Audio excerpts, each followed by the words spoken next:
কথা বলতে মুসা নবী যখন আল্লাহ রাব্বুল আলামিনের সাথে কথা বলতে যাইতেছেন তখন যাইতে যাইতে একজন মানুষের সাথে দেখা হলো। একজন বলে মুসা, এ মুসা তুমি কই যাইতেছো মুসা? মুসা আলাইহিস সালাম বলেন আমি আল্লাহ রাব্বুল আলামিনের সাথে কথোপকথন করতে যাইতেছি, আল্লাহ রাব্বুল আলামিনের সাথে আমি কথা বলতে যাইতেছি। তখন ওই ব্যক্তি বলে মুসা আল্লাহ রাব্বুল আলামিনকে তুমি বলিও যে আমার এত ধান দৌলত টাকা পয়সা কিভাবে কমবে। বলতে আচ্ছা ঠিক আছে বলা হবে। যাইতে যাইতে একজন মহিলার সাথে বুড়ো মহিলার সাথে দেখা হলো। বুড়ি মহিলা বলতো মুসা তুমি কার কাছে যাইতেছো মুসা? এমন কথা বলা বলে মুসা আলাইহিস সালাম বলে না আমি আল্লাহ রাব্বুল আলামিনের কাছে যাইতেছি কথা বলার জন্য, সাক্ষাৎ করার জন্য। তখন ওই বুড়ি মা বলে মুসা তুমি আল্লাহকে বলিও আমি এত অভাব অনটনের মধ্যে রয়েছি মুসা, বিবি বাচ্চার কাছে খাইতে দিতে পারি না, সন্তানদের মুখে খাইতে দিতে পারি না, ভালো একটা পোশাক পরতে পারি না, ভালো একটা ঘরে থাকতে পারি না।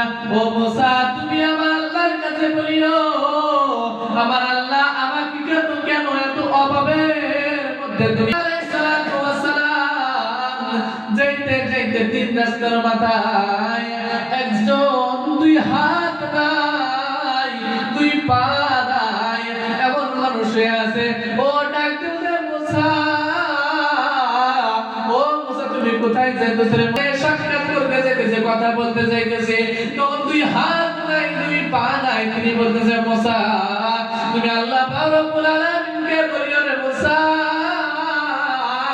এই দুনিয়ার বুকে আমি হাত দিয়ে কিছু করতে পারি না, পা দিয়ে হাঁটতে পারি না, আমার দুইটা পা নাই, আমার দুইটা হাত নাই, দুনিয়ার বুকে নিজের দেখ আমি কিছু করতে পারি না মুসা। হাত দিয়ে নিজে আমি কোনো কাজ করতে পারি না, নিজের কোনো কাজে লাগে না, পা দিয়ে হাঁটতে কোথাও যেতে পারি না। ও মুসা তুমি আল্লাহ রাব্বুল আলামিনের কাছে সরিও, আমাকে আল্লাহ রাব্বুল আলামিন এই দুনিয়ার কিসের জন্য বানায় আছে? এমন কথা বলা পরে মুসা আলাইহিস সালাম যখন আল্লাহ রাব্বুল আলামিনের সাথে দেখা করলেন, কথা বলতেছেন, মুসা আলাইহিস সালাম কথা বলা শেষ হলে মুসা আলাইহিস সালাম যখন ফিরে আসেন আমার আল্লাহ রাব্বুল আলামিনকে ডাক দিলেন। আল্লাহ রাব্বুল আলামিন ডাক দিলেন মুসা, মুসা আল্লাহ আমি যখন আসলাম পথে তখন তিন ব্যক্তির সাথে আমার দেখা হলো। প্রথম ব্যক্তির সাথে আমার দেখা হলো, প্রথম ব্যক্তি বলল ও মুসা তুমি আল্লাহ রাব্বুল আলামিনকে বলিয়া দিও আমার ধন সম্পদ টাকা পয়সা এত কমে না কেন, আমি কিভাবে কমাবো? দ্বিতীয় ব্যক্তি বলল মুসা আমি অত অভাব অনটনের ভিতরে দরিদ্রের ভিতরে পড়ে আছি মুসা। ও মুসা সন্তানদেরকে ভালো খাওয়াইতে পারি না, সন্তানদেরকে পোশাক পরাইতে পারি না, এই ভাঙা ঘরের মধ্যে থাকি। ও মুসা তুমি আল্লাহ রাব্বুল আলামিনের কাছে জিজ্ঞাসা করিও যে আল্লাহ রাব্বুল আলামিন আমাকে এই বুড়ি ফলাতে কেন দুনিয়ার ভিতরে রাখছে?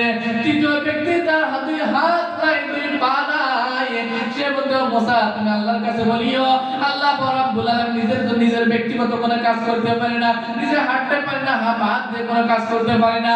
ও মুসা তুমি আল্লাহর কাছে বলিও আল্লাহ রাব্বুল আলামিন আমাকে এই দুনিয়ায় কিসের জন্য সৃষ্টি করেছে?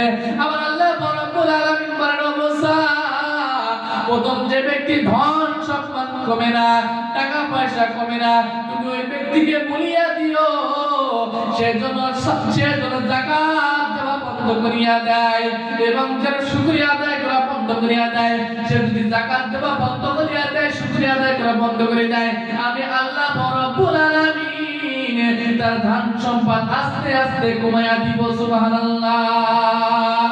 আর দ্বিতীয় যে ব্যক্তি অভাব অনটনের ভিতরে আছে তুমি বুড়ি মহিলাকে বলিয়া দিও যে একবেলা খাইতে পারে না, একবেলা খায় দুই বেলা খায় না, সন্তানদের মুখে ভালো কিছু খাবার দিতে পারে না, ভালো পোশাক পরাইতে পারে না। ও মুসা তুমি ওই বুড়িকে বলিয়া দিও তাকে যতটুকু দেওয়া হয়েছে সে যেন ততটুকুর উপরে সন্তুষ্ট থাকে, সে যেন ততটুকুর উপরে শুকরিয়া আদায় করে। যে ওই অল্প জিনিসের ভিতরে যে শুকরিয়া আদায় করে আমি আল্লাহ রাব্বুল আলামিন তার শুকরিয়া আদায় করার বদলাতে আমি তার ধন সম্পদ দিয়ে ভরপুর করে দেব। সুবহানাল্লাহ। লাইন শাকারতুম লাযিদান্নাকুম ওয়া লাইন কাফারতুম ইন্না আযাবি লাশাদীদ। আল্লাহ রাব্বুল আলামিন বলে বান্দা শেষ রাত্রি যখন তোমরা সবাই ঘুমায় যখন বান্দা আমি সপ্তম আসমানে আমি সব কিছু নিয়ে আসি, নিয়ে আসার পরে দেখি এই শীতের রজনীর দিনে আমার কোন বান্দা আরামের বিছানায় লাথি মেরে